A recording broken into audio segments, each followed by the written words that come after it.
So, der erste Test war eigentlich schon ziemlich gut. Noch ein paar kleine Veränderungen muss ich machen und dann muss das Ganze noch lackiert werden.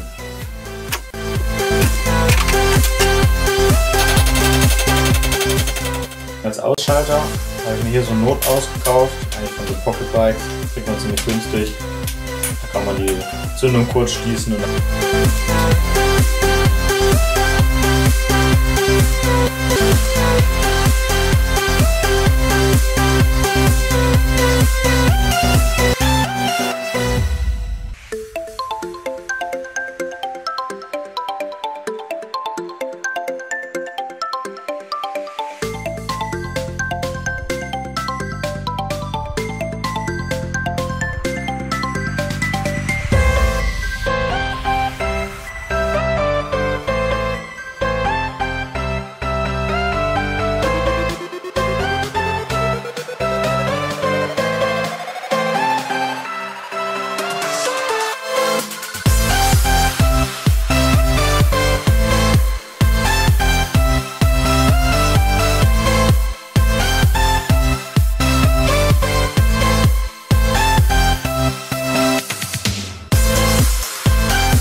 den Sitz sollte ich auch noch ein bisschen verschönern, der sieht ziemlich hässlich aus.